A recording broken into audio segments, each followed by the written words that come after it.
उच्च शिक्षा में ज्यादा से ज्यादा उनको वह भाग ले रही हैं। पिछले 10 वर्षों में यह 28% बढ़ा है। स्टेम जहां तक कोर्स हैं, महिला और लड़कियां हैं, उनमें 44% की वृद्धि हुई है, जो कि विश्व में सबसे ज्यादा है। यह सभी जो कदम हमने उठाए हैं वह पूरी तरीके से महिलाओं की भागीदारी में, जो महिला काम कर रही हैं उसमें बढ़ रहा है। जो 3 तलाक है उसे हमने गैर कानूनी सिद्ध कराया है, और 1/3 जो महिलाएं हैं उनको आरक्षण की बात की है लोकसभा और राज्य विधानसभाओं में। और हम 70% से ज्यादा जो घर हैं पीएम आवास योजना में ग्रामीण क्षेत्रों के अंतर्गत उन हम महिलाओं को दे रहे हैं, और उन्हें 70% से भी जो घर हैं पीएम आवास योजना के तहत ग्रामीण क्षेत्रों में महिलाओं को दे रहे हैं। या तो वह एकल है या संयुक्त भागीदार है, उनकी मालिकाना हक उनके पास है और उनकी गरिमा बड़ी है। बहुत ही अच्छी तरीके से ट्रैक रिकॉर्ड रखा जा रहा है शासन का, विकास का, और उनके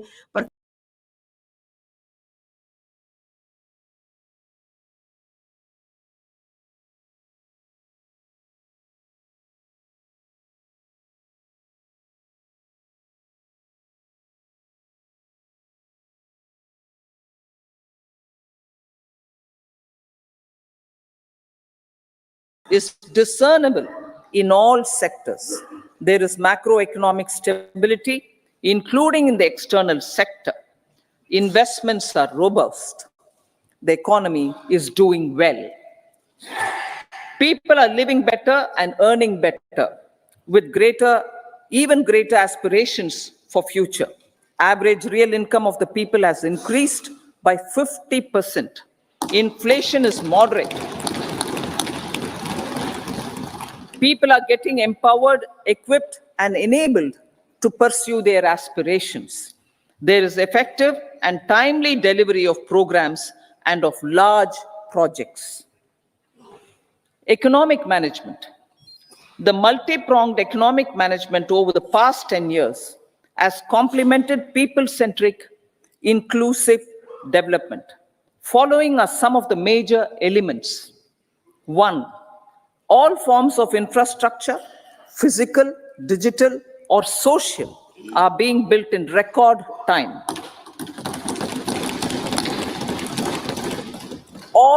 Number 2, all parts of the country are becoming active participants in economic growth.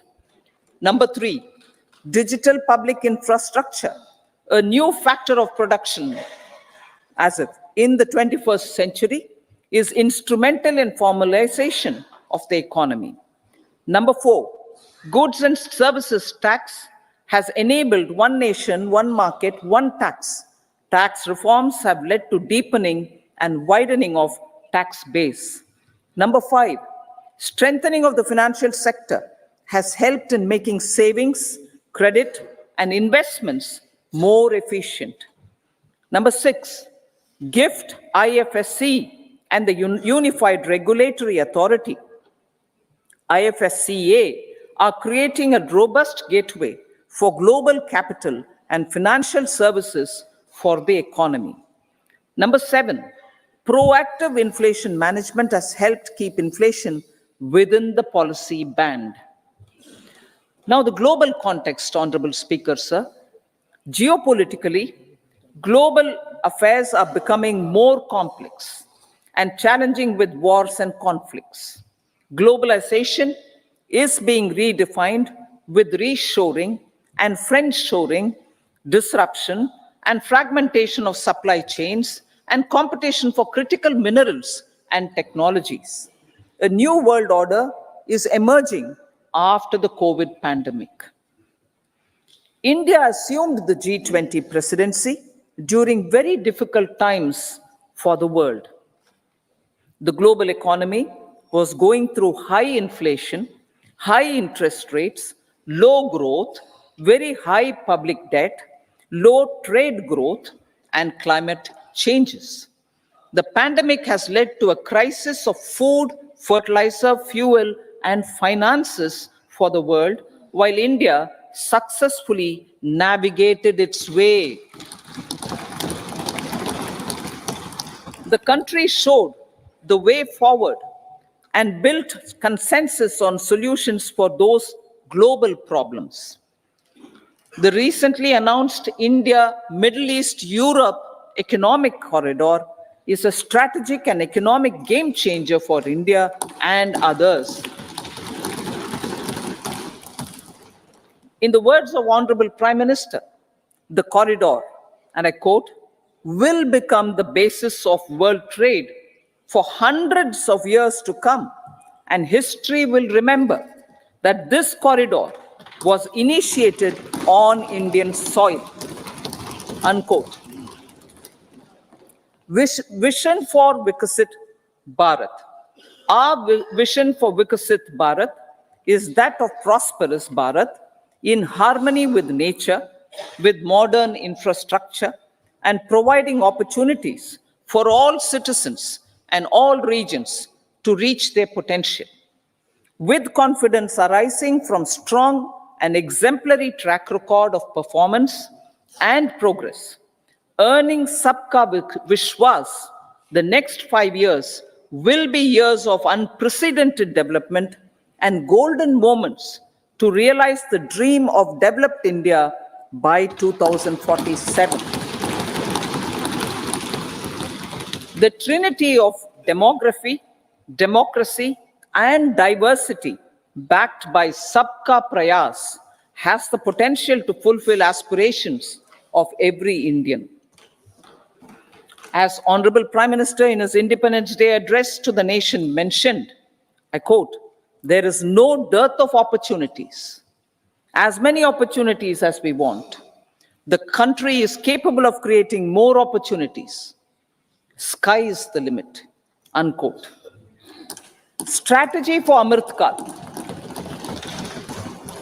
Our government will adopt economic policies that foster and sustain growth, facilitate inclusive and sustainable development, improve productivity, create opportunities for all, help them enhance their capabilities, and contribute to generation of resources to power investments and fulfill aspirations. Guided by the principle, reform, perform, and transform, the government will take up next generation reforms and build consensus with the states and stakeholders for effective implementation. It is an important policy priority for our government to ensure timely and adequate finances, relevant technologies, and appropriate training for the micro, small, and medium enterprises, MSMEs, to grow and also compete globally. Orienting the regulatory environment to facilitate their growth will be an important element of this policy mix. Aligning with the Panchamrit goals, our government will facilitate sustaining high and more resource-efficient economic growth. This will work towards energy security in terms of availability, accessibility, and affordability. For meeting the investment needs, our government will prepare the financial sector in terms of size, capacity, skills, and regulatory framework. Aspirational Districts Program. Our government stands ready to assist the states in faster development of aspirational districts and blocks, including generation of ample economic opportunities. Development of the East. Our government will pay utmost attention to make the Eastern region and its people a powerful driver of India's growth.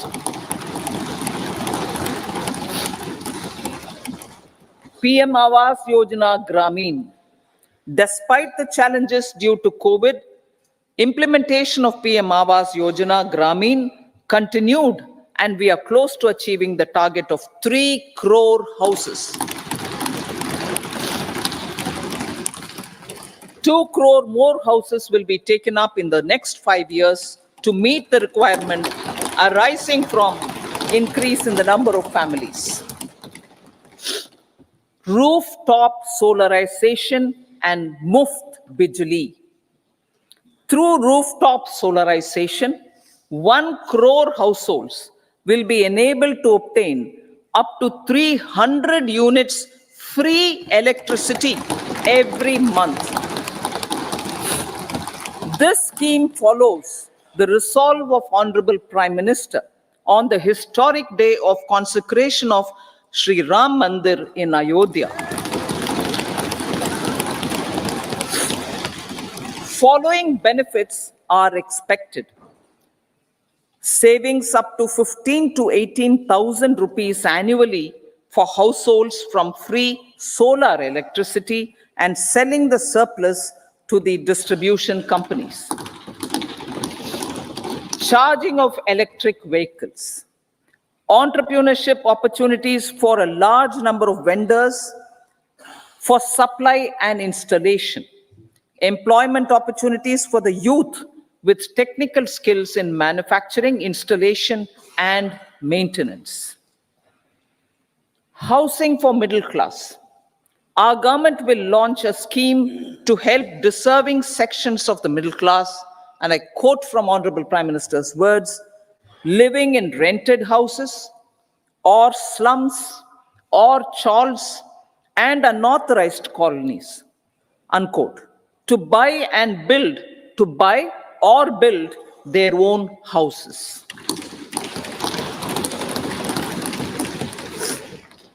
Medical colleges. Several youth are ambitious to get qualified as doctors. They aim to serve our people through improved healthcare services. Our government plans to set up more medical colleges by utilizing the existing hospital infrastructure under various departments. A committee for this purpose will be set up to examine the issues and make relevant recommendations. Cervical cancer vaccination. Our government will encourage vaccination for girls in the age group of 9 to 14 years for prevention of cervical cancer. Maternal and child health care. Various schemes for maternal and child care will be brought under one comprehensive program for synergy in implementation. Upgradation of Anganwadi centers under Saksham Anganwadi and Poshan 2.0 will be expedited for improved nutrition delivery, early childhood care, and development. The newly designed U-Win platform for managing immunization and intensified efforts of Mission Indradhanush will be rolled out expeditiously throughout the country. Ayushman Bharat.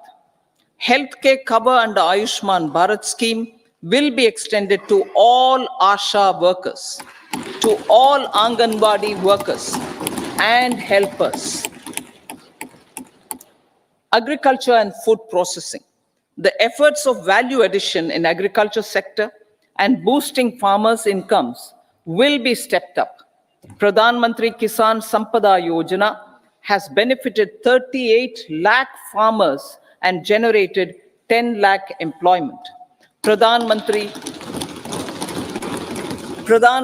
Formalization of Micro Food Processing Enterprises Yojana has assisted 2.4 lakh SHGs and 60,000 individuals with credit linkages. Other schemes are complementing the efforts for reducing post-harvest losses and improving productivity and incomes. For ensuring faster growth of the sector, our government will further promote private and public investment in post-harvest activities, including aggregation, modern storage, efficient supply chains, primary and secondary processing and marketing and branding. Nano DAP. After the successful adoption of nano urea, application of nano DAP on various crops will be expanded in all agroclimatic zones. Atmanirbhar Oil Seeds Abhiyan. Building on the initiative announced in 2022, A strategy will be formulated to achieve Atmanirbharta for oil seeds such as mustard, groundnut, sesame, soya bean, and sunflower.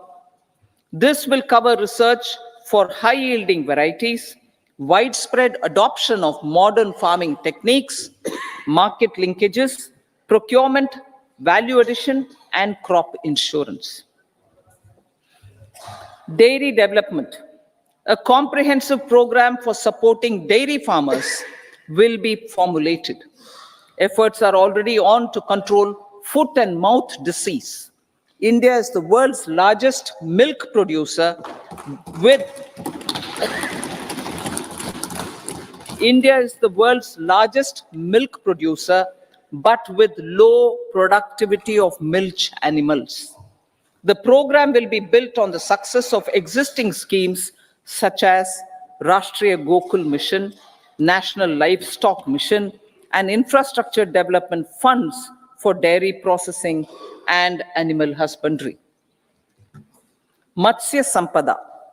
It was our government which set up a separate department for fisheries, realizing the importance of assisting fishermen. This has resulted in doubling of both inland and aquaculture production.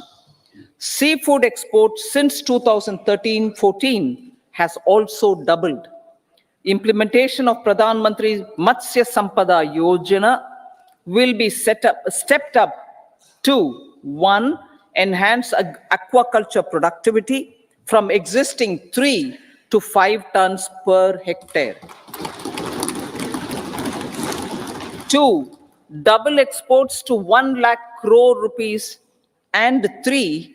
Generate 55 lakh employment opportunities in the near future. 5 integrated aqua parks will also be set up. Lakpati Didi.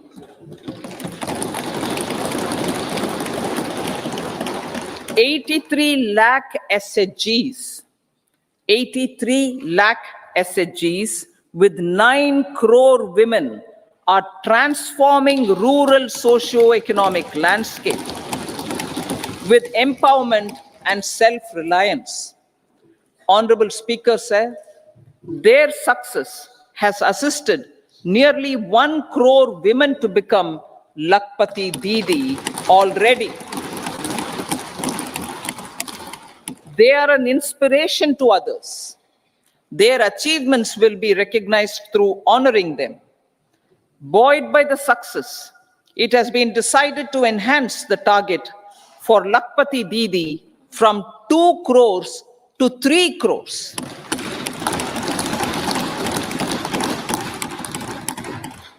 Technological changes, new age technologies and data are changing the lives of people and businesses. They are also enabling new economic opportunities and facilitating provision of high quality services at affordable prices for all, including those at the bottom of the pyramid. Opportunities for India at the global level are expanding. India is showing solutions through innovation and entrepreneurship of its people. Research and innovation for catalyzing growth, employment, and development. Prime Minister Shastri, Prime Minister Lal Bahadur Shastri gave the slogan of Jai Jawan, Jai Kisan. Prime Minister Vajpayee, Atal Bihari Vajpayee ji, made that Jai Jawan, Jai Kisan, Jai Vigyan. Prime Minister Modi has furthered that to Jai Jawan, Jai Kisan, Jai Vigyan, and Jai Anusandhan, as innovation is the foundation of development. For our tech-savvy youth, this will be a golden era. A corpus of 1 lakh crore rupees will be established with 50-year interest-free loan provided. The corpus will provide long-term financing or refinancing with long tenors and low and or nil.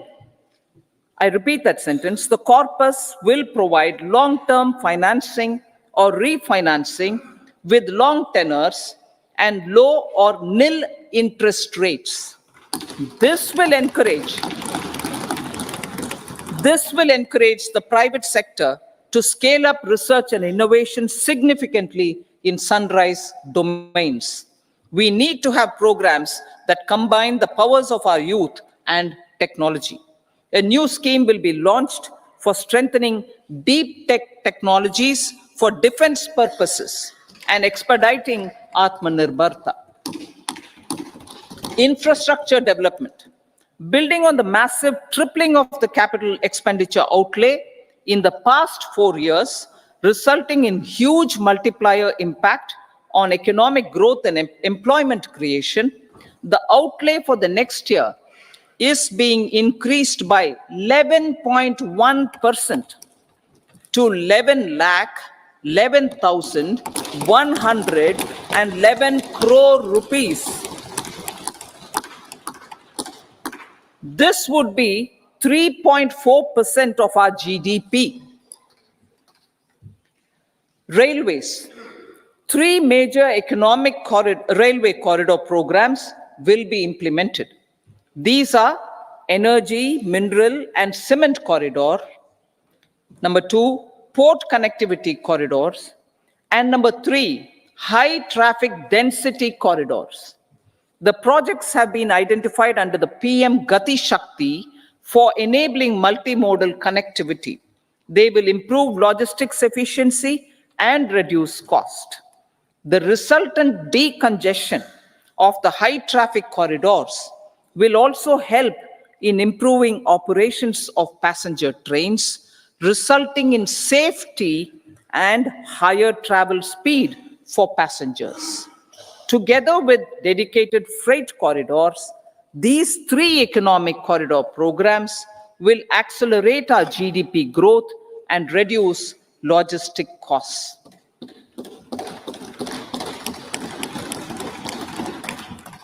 40,000 normal rail bogies will be converted to Vande Bharat standards to enhance safety, convenience, and comfort of passengers. Aviation sector. The aviation sector has been galvanized in the past 10 years. Number of airports have doubled to 149. Rollout of air connectivity to Tier 2 and Tier 3 cities under UDAN scheme has been widespread. 517 new routes are carrying 1.3 crore passengers. Indian carriers have proactively placed orders for over 1,000 new aircrafts. Expansion of existing airports and development of new airports will continue expeditiously. Metro and Namo Bharat. We have a fast expanding middle class and rapid urbanization is taking place. Metro rail and Namo Bharat can be the catalyst for the required urban transformation. Expansion of these systems will be supported in large cities, focusing on transit-oriented development. Green energy. Towards meeting our commitment for net zero by 2070, the following measures will be taken. Viability gap funding will be provided for harnessing offshore wind energy potential for initial capacity of 1 gigawatt. Coal gasification and liquefaction capacity of 100 metric tons will be set up by 2030. This will also help in reducing imports of natural gas, methanol, and ammonia. Phased mandatory blending of compressed biogas in compressed natural gas for transport and piped natural gas for domestic purposes will be mandated. Financial assistance will be provided for procurement of biomass aggregation machinery to support collection. Electric vehicle ecosystem. Our government will expand this and strengthen the e-vehicle ecosystem by supporting manufacturing and charging infrastructure. Greater adoption of e-buses for public transport networks will be encouraged through payment security mechanism. Biomanufacturing and biofoundry. For promoting green growth, a new scheme of biomanufacturing and biofoundry will be launched. This will provide environment-friendly alternatives such as biodegradable polymers, bioplastics, biopharmaceuticals, and bioagri inputs. This scheme will also help in transforming today's consumptive manufacturing paradigm to the one based on regenerative principles. Blue Economy 2.0. For promoting climate resilient activities for Blue Economy 2.0, a scheme for restoration and adaptation measures and coastal aquaculture and mariculture with integrated and multi-sectoral approach will be launched. Comprehensive development of tourist centers. The success of organizing G20 meetings in 60 places presented diversity of India to global audience. Our economic strength has made the country an attractive destination for business and conference tourism. Our middle class also now aspires to travel and explore. Tourism, including spiritual tourism, has tremendous opportunities for local entrepreneurship. States will be encouraged to take up comprehensive development of iconic tourist centers, branding and marketing them at global scale. A framework for rating of the centers based on quality of facilities and services will be established. Long-term interest-free loans will be provided to states for financing such development on matching basis. To address the emerging fervor for domestic tourism, Honorable Speaker, sir, projects for port connectivity, tourism infrastructure, and amenities will be taken up on our islands, including Lakshadweep. This will help in generating employment also. Promoting investments. The FDI inflow during 2014 to 23 was $596 billion US, marking a golden era. That is twice the inflow during 2005 to 14. For encouraging sustained foreign investment, we are negotiating bilateral investment treaties with our foreign partners in the spirit of First Develop India. FDI is First Develop India. Reforms in the states for Vikasit Bharat. Many growth and development enabling reforms are needed in the states for realizing the vision of Vikasit Bharat. A provision of 75,000 crore rupees as 50-year interest-free loan is proposed this year to support those milestone-linked reforms by the state governments. Societal changes. The government will form a high-powered committee for an extensive consideration of the challenges arising from fast population growth and demographic changes. The committee will be mandated to make recommendations for addressing these challenges comprehensively in relation to the goal of Vikasit Bharat. Amrit Kal as Kartavya Kal. Our government stands committed to strengthening and expanding the economy with high growth and to create conditions for people to realize their aspirations. Honorable Prime Minister, in his Independence Day address to the nation in the 75th year of our Republic, said, and I quote, "We commit ourselves to national development with new inspirations, new consciousness, new resolutions as the country opens up immense possibilities and opportunities. It is our Kartavya Kal." Unquote. Every challenge of the pre-2014 era was overcome through our economic management and our governance. These have placed the country on a resolute path of sustained high growth. This has been possible through right policies, true intentions, and appropriate decisions.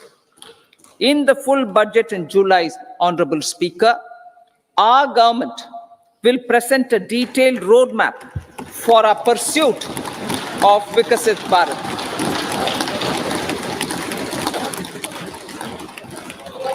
Revised estimates of 2023-24.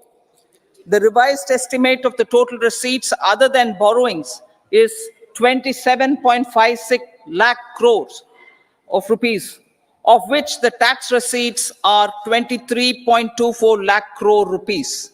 The revised estimate of total expenditure is 44.90 lakh crore rupees. The revenue receipts at 30.03 lakh crore rupees are expected to be higher than the budget estimate, reflecting strong growth momentum and formalization in the economy. The revised estimate of the fiscal deficit is 5.8% of GDP, improving on the budget estimate, notwithstanding moderation in the nominal growth estimates. Budget estimates for 2024-25. Coming to the year 2024-25, the total receipts other than borrowings and total expenditure are estimated at 30.80 and 47.66 lakh crore rupees respectively. The tax receipts are estimated at 26.02 lakh crore rupees. The scheme of 50-year interest-free loan for capital expenditure to states will be continued this year with an outlay of 1.3 lakh crore rupees. We continue on the path of fiscal consolidation, as announced in my budget speech of 2021-22, to reduce fiscal deficit below 4.5% by 25-26. The fiscal deficit in 2024-25 is estimated to be 5.1% of GDP, adhering to that path. So the gross and net market borrowings through dated securities during 24-25 are estimated at 14.13 lakh crore rupees and 11.75 lakh crore respectively. Both will be less than that in 23-24. Now that the private investments are happening at scale, the lower borrowings by the central government will facilitate larger availability of credit for the private sector. Vote on account. I'll be seeking vote on account approval of the Parliament through the appropriation bill for a part of the financial year 2024-25. I will now move to part B. Honorable Speaker, sir, over the last 10 years, the direct tax collections have more than trebled and the return filers swelled 2.4 times. I would like to assure the taxpayers that their contributions have been used wisely for the development of the country and welfare of its people. I appreciate the taxpayers for their continued support. The government has reduced and rationalized tax rates. Under the new tax scheme, there is now no tax liability for taxpayers with income up to 7 lakh rupees up from 2.2 lakh rupees in the financial year 2013-14. The threshold for presumptive taxation for retail businesses was increased from 2 crores to 3 crores. Similarly, the threshold for professionals eligible for presumptive taxation was increased from 50 lakh rupees to 75 lakh rupees. Also, corporate tax rate was decreased from 30% to 22% for existing domestic companies and to 15% for certain new manufacturing companies. Honorable Speaker, sir, in the last 5 years, our focus has been to improve taxpayer services.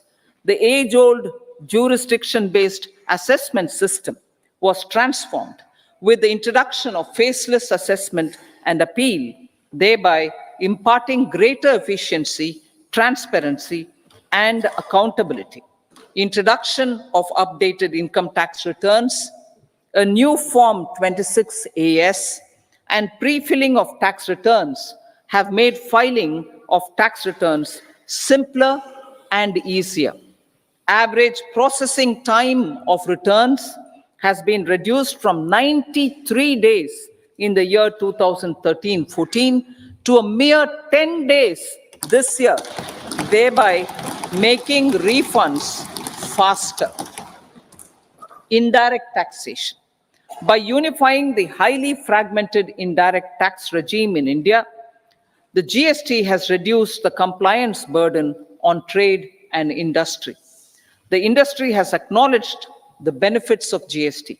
According to a recent survey conducted by a leading consulting firm, 94% of industry leaders view the transition to GST as largely positive. According to 80% of the respondents, it has led to supply chain optimization, as elimination of tax arbitrage and octroi has resulted in disbanding of checkposts at the state and city boundaries. At the same time, tax base of GST more than doubled, and the average monthly gross GST collection has almost doubled to 1.66 lakh crores this year. States too have benefited. States' SGST revenue, including compensation released to states in the post-GST period of 2017-18 to 2022-23, has achieved a buoyancy of 1.22. In contrast, the tax buoyancy of state revenues from subsumed taxes in the pre-GST 4-year period of 2012-13 to 2015-16 was a mere 0.72. The biggest beneficiaries are consumers, as reduction in logistic cost and taxes have brought down prices of most goods and services. We have taken a number of steps in customs to facilitate international trade. As a result, the import release time declined by 47% to 71 hours at inland container depots, by 28% to 44 hours at air cargo complexes, and by 27% to 85 hours at seaports over the last 4 years since 2019, when the national time release studies were first started. Tax proposals.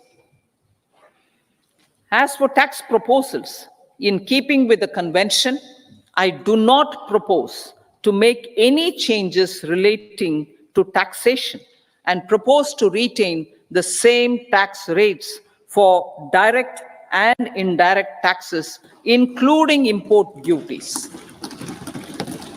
However, certain tax benefits to startups and investments made by sovereign wealth or pension funds, as also tax exemption on certain income of some IFSC units, are expiring on 31/3/2024. To provide continuity in taxation, I propose to extend the date to 31/3/2025. Moreover, in line with the government's vision to improve ease of living and ease of doing business, I wish to make an announcement to improve taxpayer services. There are large number of petty, non-verified, non-reconciled or disputed direct tax demands, many of them dating as far back as 1962, which continue to remain on the books, causing anxiety to honest taxpayers and hindering refunds of subsequent years. Honorable Speaker, sir, I propose to withdraw such outstanding direct tax demands up to 25,000 rupees pertaining to the period up to financial year 2009-10 and up to 10,000 rupees for financial years 2010-11 to 2014-15. This is expected to benefit about 1 crore taxpayers. 1 crore taxpayers would benefit out of this. Economy then and now. In 2014, when our government assumed the reins, the responsibility to mend the economy step by step and to put the governance systems in order was enormous. The need of the hour was to give hope to the people, to attract investments, and to build support for the much needed reforms. The government did that successfully, following a strong belief of nation first. The crisis of those years has been overcome, and the economy has been put firmly on a high, sustainable growth path with all-round development. It is now appropriate to look at where we were then. I repeat, it is now appropriate to look at where we were then till 2014 and where we are now, only for the purpose of drawing lessons from the mismanagement of those years. The government will lay a white paper on table of the House.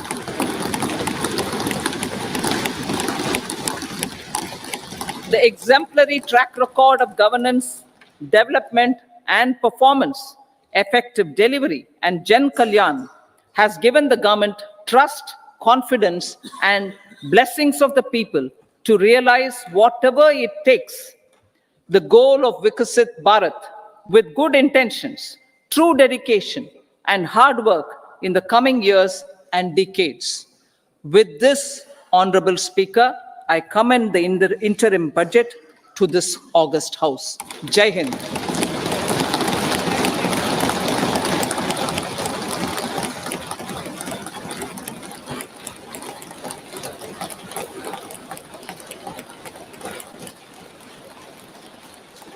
Item number 2, Shrimati Nirmala Sitharaman ji.